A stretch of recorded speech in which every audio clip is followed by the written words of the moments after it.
Well, thank you all for coming to the press conference. Today, we're extremely excited to be able to see concurrent majority make it through this chamber and onto the House. We lost chairmanships, we lost our parking spots to try to get it to this point. Even though Senate leadership, we just even heard kind of a back and forth, says that they did these sort of things because it was an obstruction of the actual process. It was actually us forcing this issue to the forefront to be one of the very first things to get through this chamber. We heard the floor leader even in an interview state that her plan was the very last day of session. This is now just a couple months into session, and we're able to get one of the heaviest lifts and the number one priority of the Republican caucus through this chamber and into the House. We have met with House leadership and hopefully protecting our Constitution from illegals voting in local elections. That's one thing that we see we have a foresight to protect that, and we wanted to include that in the language. It was unfortunate that we had Republican colleagues willing the angry caucus willing to do this and to remove that and side with Democrats. But regardless, we're willing to stand strong and force these things through. And we're happy with where we're at by the force that the Freedom Caucus applied onto leadership to force these things through. Now to move on to the next round of things we want to get done. We see that the pro tem is yet playing games and slow rolling. Yes, he referred all bills, but if you've noticed, he's not bringing in any bills to put on the calendar to advance anything. So again, they state that we are the obstructionists, yet look at the proof in the pudding at who's obstructing and who's slow rolling and who's not getting things done and then trying to advance things. We're spending very limited time out on the floor. Just like yesterday, personal property, they told Democrats we're literally only going to spend a couple hours, we're going to lay it over. Unemployment, we're only going to spend a couple hours, we're going to lay it over. So there's no vision, there's no plan, and there's no want or desire to do these tough things. And we even saw our Republican colleagues cave only after 21 hours of Democrats filibustering I've been here for 4 years, and it's really nice to be able to sit and watch Democrats filibuster for the first time ever. But this is the process, and we have to continue to force the narrative here of we're here to get things done. While it's quite clear our pro tem and others don't want to get things done, they just enjoy the time down here. We just want to continue to advance good policy. So we're happy to continue in this fight and be happy to answer any questions. Back in January, you said that nothing would happen in this chamber, including the governor's appointees, would not be moved out until we got to this point in the process where a change in the constitutional majority for an amendment was over in the House. Yet all the governor's appointees have been done. Several other things have been done in this chamber. Why do you call that a victory? Well, it is a victory. We've been able to move this to the forefront. We didn't want to obstruct, appointees that are doing good jobs, but we had to leverage things to be able to force the issue to the forefront and to force their hand. Otherwise, they would have not done it. We would not have been spending 21 hours listening to the Democrats filibuster over this issue had we not gone to those lengths to try to force their hand. Again, it shows we're not obstructionists. We wanted to at least work with them and try to help advance like the appointees, but also advance this.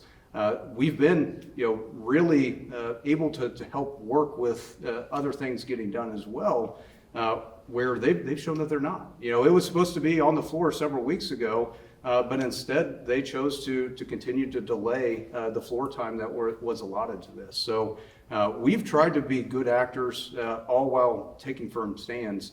I would say the proof's in the pudding of who is the actual obstructionist, and it's unfortunately Caleb Brattin. Have you been promised or told, or you said that House leadership, you've talked to them about putting some of that language back in? Have you had a promise? Is that what they're looking to do? What's that conversation been like? Well, yeah, they see the need to protect our elections in the IP process, and they want to advance what we feel needs to be advanced. And we've had those discussions. They're going to be sending over basically a mirror image of what we were trying to get through with the foreign funding aspect and the illegal voting part of this amendment. of the IP process. So they're in lock and step with what we want and have the vision to protect our Constitution. Why is it so important to include the non-citizens and the other provision in this SJR instead of breaking those into separate ones? Well, because we have a foresight and a vision to see the potential, what could happen in the future here in the state of Missouri with the election process. So the illegals voting, where we're seeing this invasion of illegals and the potential for them to vote. Now is the time, and when we're able to put an SJR before the people, having the capability to protect, all aspects of the Constitution. For what we see and have a vision. Our founders saw the vision. They at the time didn't have to worry about guns being taken away and all these other things in their Fourth Amendment rights strip, but they had the foresight and to be able to see what could potentially happen. We have that same vision as well. Does But happen. you're not breaking it out into a separate question. I'm wondering why. Well, because we're doing it all at one time, and I feel it's a much easier process instead of having ballot fatigue of 50 different issues. I think all at one time, building it.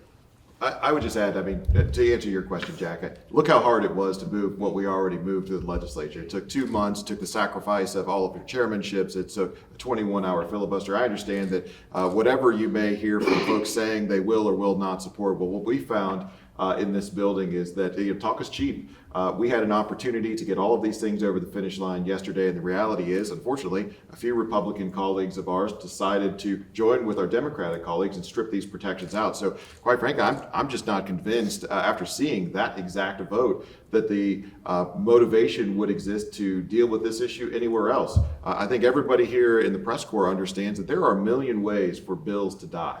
As it goes through the legislative process, whether it's you're in the second month or you're down to the very last week. Things that may not even have anything to do with whether or not folks actually agree on the policy.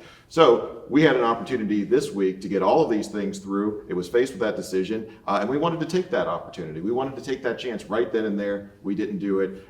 So if there's another opportunity to do that in the future, of course we're going to take that. But we had an opportunity in front of us, and we missed it because of the vote of a few Republicans. Monday is the 100th anniversary of the statewide vote that removed the rights of non-citizens in Missouri to vote if they had declared their intent to become citizens.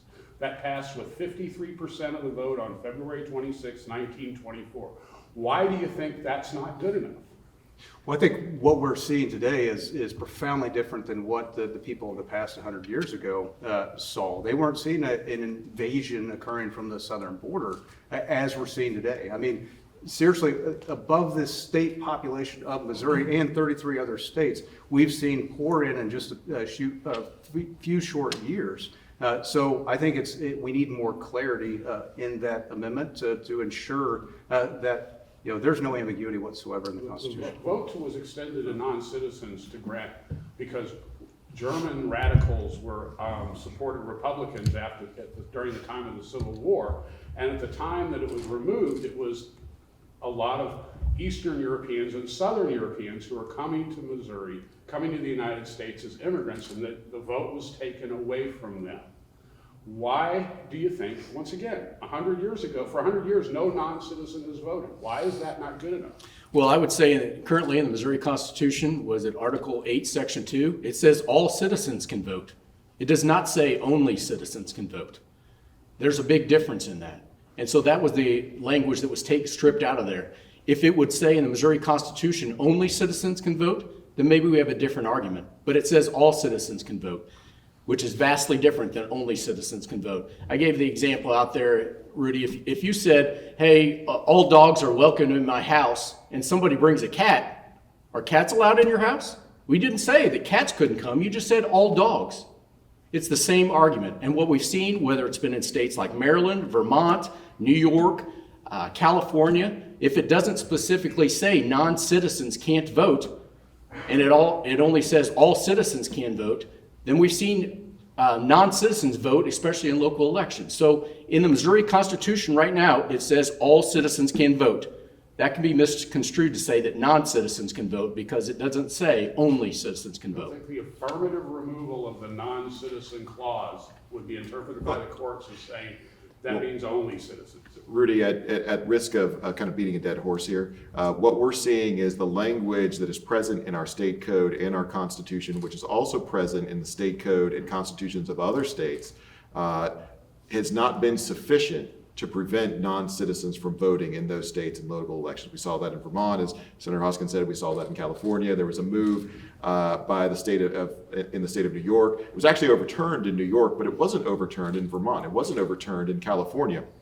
And I don't have confidence. I just don't have confidence that if that same kind of lawsuit or issue arises here in the state of Missouri, that the Missouri Supreme Court, who has tended to perceive these proceedings in a very liberal stance, would defend the idea that we're only going to let citizens vote in Missouri elections. So that's the basis of why we're doing this. Your fundamental question of why. That's why we're doing this, because what we have right now in the Constitution and the state code is being circumvented in other states, and we're worried that it's going to be circumvented here. Question for anybody, what's the level of confidence that the IP reform measure would pass on a ballot with the language removed?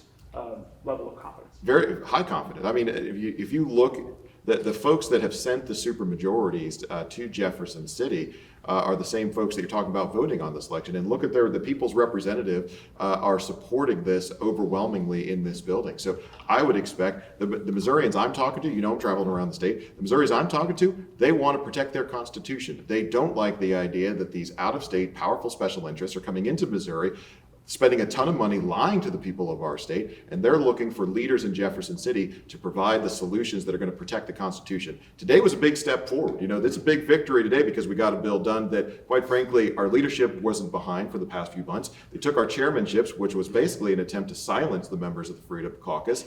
And I think there's going to be a lot of happy Missourians right now that this protection took another step forward today, and now it goes to the House. And we're going to have discussions with them, and if necessary, put pressure on them in order to do the right thing. And I don't think anybody here questions whether or not we're willing to go ahead and put that pressure on there. We're going to keep fighting. My question is about ballot candy. We heard the Democrats all week say this is ballot candy, this is ballot candy. Do you believe it was ballot candy, and if so, yes or no? Of course not. I don't believe that for 1 second. As I stated out on the floor, all of the items and the provisions of the unmodified SJR 74 before the Searpoy amendment could be stated clearly and distinctly in the ballot language that was also offered in that bill, giving Missourians a very crystal clear opportunity to make a choice, yes or no, on that provision. So I happen to think that Missourians are going to support all of the provisions of SJR 74, and I think that we can make that choice very crystal clear. Senator Eigel or Senator Brattin, have either of you apologized to Denny, the man who you shared images of, essentially implying that he was one of the Kansas City shooters and an illegal immigrant? I'm not even commenting on that. I mean, it's not even, part of the discussion. So you haven't apologized to him? There's nothing, that I even see even worth, that. So we've done nothing, and I have no comment. Are you afraid of this defamation lawsuit? Did you have a question? Who runs your caucus's Twitter account? You can answer it, that's all right. Is it a member? I told you no comment, so But any further? who's running that Twitter account? Who runs your social media? Again, no comment. Are you worried about a libel suit? No. Again, no comment. What does no comment mean? I don't know who wants to take the question. We've been talking about guns all week. So just to wrap up the week, does something need to be done in the state? Do we need to do anything about strengthening gun laws for minors? It's been the talk. You heard Senator Razor on the floor. So any comment to that? Well, we found the people who did the shooting were adults, and the problem, especially if you talk with actual law enforcement officers, I have family that were there, their Kansas City PD, that the problem is in the prosecution. It's not supporting law enforcement. They're not taking it serious in prosecuting these crimes. St. Louis has over 12,000 unpunished violent crimes. The fact that these things are already illegal, armed criminal action, brandishing a weapon, shooting people, all this stuff is already illegal. So it's just the enforcement. It's protecting and helping our law enforcement out and making sure they're able to do their jobs and they're supported in doing their jobs. Go and interview law enforcement, and they'll tell you they're not supported by Gene Peters Baker and the prosecutor over in St. Louis. So they don't feel like they're supported. And then we had a mayor that wanted to defund the police, $42 million to the tune of that. So I'd say that's the root cause of what we need to start addressing, is prosecuting the crime and not continue down this rabbit trail for the talking points of guns. Do you think gun owners should at least have a permit implying and signifying they know how to use it and they've been properly trained, similar to the, I think, law in 2017 that was over? So they already have a permit, and it's called the United States Constitution, the right to bear arms. But in Missouri specifically. And we have an Article 1, Section 23 saying they have that right to bear arms. So that's the answer to that. Thank you all very much. Appreciate it. Thank you. Actually, I would like to add something else, because I also heard the comments of Senator Razor out on the floor. You know, because of the work of the Republican supermajorities in this state, we have excellent protections of our Second Amendment rights in the state of Missouri. In fact, we have the same access to firearms in a lot of our rural areas and suburban areas as we do in our urban areas. In fact, and we're not seeing this kind of violence. We're not seeing these kind of tragedies happen in our urban or in our rural and suburban areas like we're seeing in Kansas City and St. Louis. And as you guys know, St. Louis and Kansas City are leading the nation in violent crime. And the question really becomes, is why are we seeing it in the urban areas, but we're not seeing it out in outstate Missouri? We're not seeing it out in suburban. Well, the reason is because those areas, Kansas City and St. Louis City, are led by very liberal leftist regimes that, quite frankly, enact policies in those areas that don't value life. They don't prosecute criminals. They don't put bad guys in jail. They don't go out of their way to protect their citizens. They're talking about rolling back protections that would bring abortion back to this state. They're talking about mutilating children in the name of a medical lobby that's profiting from the destruction of these kids. And so it's hard to sometimes be surprised that these are also the same areas that actually have an environment that produces these kind of tragedies. So I don't think for one second that the answer is to start going after the law-abiding citizens that populate a vast majority of this state and asking that the answer be more government regulation. That's going to lead more, that will actually lead more to this type of policies that are being implemented and failing in the first place in our urban areas of this state. Now, I'll also tell you that we can't be successful as a state. We can't get rid of these tragedies as a state if we continue to just point the finger. Now, so I'm proposing that we stop looking at false narratives like the idea that guns are killing people. Guns are the tool used by individuals that don't value life. They're a tool. And until we get serious about going after criminals, until we get serious about supporting our law enforcement, we're going to continue to see precisely these kind of tragedies occur. And that's exactly what the Freedom Caucus is fighting against, is to stop these tragedies so that we don't have another day like we unfortunately had in Kansas City a week ago. Are you saying that it's the Kansas City Democratic leaders who, like, their policies that? Yeah, let me be clear. Yes, the policies that are being put in place by these liberal regimes in Kansas City and St. Louis are leading to environments that don't value life. And we see it not just in the crime, the conversation about crime and whether or not we ought to put bad guys in jail. We're seeing it in the life discussion. We're seeing it in the transgender destruction of children discussion. We're seeing the forceful breakdown of the traditional American family in those areas precipitated by liberal leftist regimes that are causing these outcomes that most every reasonable person in this state wants to get away from. The real question is, if we're going to go start addressing these issues, I'd like to see more action taken by the state to step in and actually protect the rights of those citizens and move away, the local areas, which are creations of the state. If they choose not to protect the rights of their citizens, it is absolutely the role of the state to step in. And I think we're going to be bold about doing that. So Kansas City police is already, led by state appointed individuals and not by locals. Like, what else is there?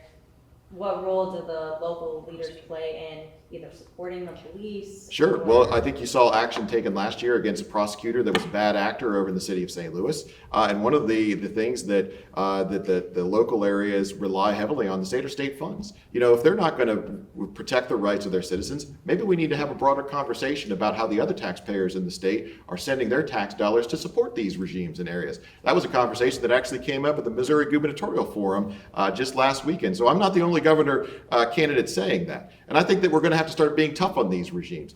They have for a generation, in the city of St. Louis, going back to World War II, We have had one-party rule in the city of St. Louis going back to the end of World War II. And how have the outcomes been as a result of every one of their efforts to divert attention from the real problems in the city? While we are talking about record levels of crime, they're talking about false, ridiculous policy initiatives such as reparations, and making it more comfortable for criminals to take their actions that they are in those areas. And it's the people of these areas, not just St. Louis City, but around the St. Louis region that are suffering. Now we're seeing Kansas City climb the ladder of violent crime. They're now in the top 20 of cities nationwide for violent crime activity. So the outcomes that are being pushed by those democratic regimes, which also include infringing on the Second Amendment rights of its people, those aren't working either. So we're going to be the ones from Jefferson City. If we have to be the ones that are going to push back, you can bet we're going to do it. Thank you. Thank you. Thank you.